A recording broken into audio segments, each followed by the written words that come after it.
All right, welcome back. With the House passage of a bill to codify same-sex marriage, GOP senators now find themselves on defense, with reporters putting the question to them, would you support the bill? And here's how just a few of them responded. Codifying same-sex focused on nothing. Right now, I'm focused on the CHIPS legislation. I haven't read that bill, and the details are really important. Yeah, so I feel more comfortable answering it after I read the legislation. It's a pure messaging bill. I mean, it's obviously settled law right now. You'd vote no? Again, it is such a silly messaging bill. I'm just not going to address that. I'm not answering questions that are about hypotheticals that are just Pelosi trying to divide America in culture wars.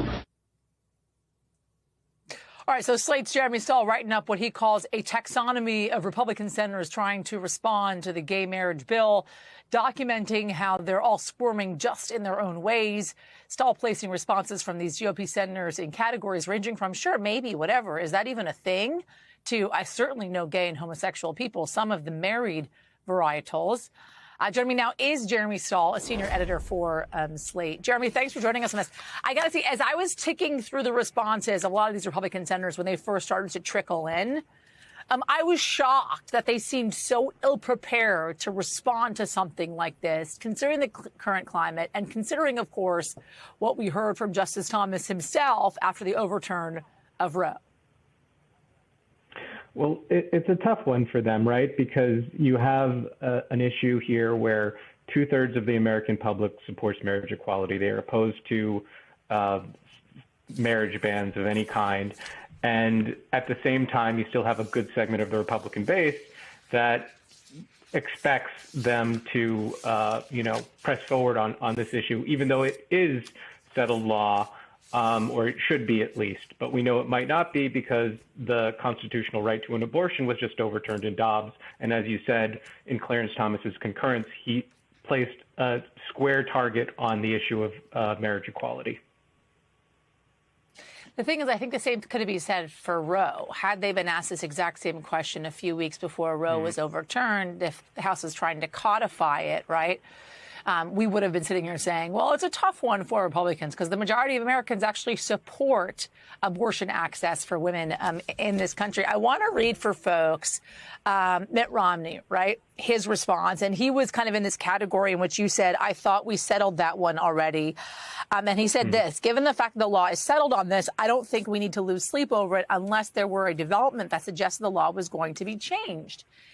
And I'm wondering how it is that Senator Romney could say something like this, considering where we are today with Roe and everybody believing and thinking that, in fact, that was a settled law. And yet here we are. Well, the important point to note is that this basis for marriage equality that was decided 7 years ago in Obergefell v. Hodges is the same privacy right, the same constitutional basis that formed Roe. And you had justices from all sides noting that it was sort of hypocritical for the court to say, oh, we're going exclusively to undo this constitutional right and not that. So, yes, they should know that this is under threat by this court potentially based on what was written in Dobbs. At the same time, they don't really have a way to defend a no position.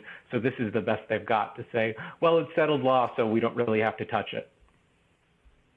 So here's another category that you put out there. I'm confused what my constituents will tolerate. So I'll say different things to different people, citing Tom Tillis, North Carolina Republican, who would vote for the bill as told by his office. Senator Ron Johnson, a Wisconsin Republican, facing a challenger for his reelection. And he reluctantly said that he would vote for the bill based off of course, his constituents.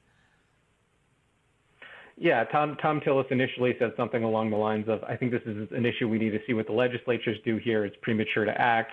And then very quickly, to his credit, he turned and supported the bill. Senator Ron Johnson said, there's no reason, I don't see a reason to oppose this bill. So right now it has basically five supporters in the Senate for Republican supporters, which is halfway to what it needs to break a filibuster. And they're nearly there, but yes, there's some flip-flopping here. So with that probable 5 yeses, Crystal ball this for us. Where do you see the future of this bill going? Well, the Senate Minority Whip, John Toon, who is in charge of organizing these votes in the Senate for Republicans and, getting people on the right side and the side that the Senate leadership wants, said shortly after this bill passed the House, he thought there was going to be bipartisan support. And you could contrast that with the contraception bill that just passed the House. The marriage equality bill, the Respect for Marriage Act, passed with 47 Republican votes. The contraception bill that just passed the House as well only passed with, less than a dozen Republican votes. So it seems there's more momentum for this bill than potentially others, and it has a real shot. We'll be watching it. Jeremy Stahl, thank you.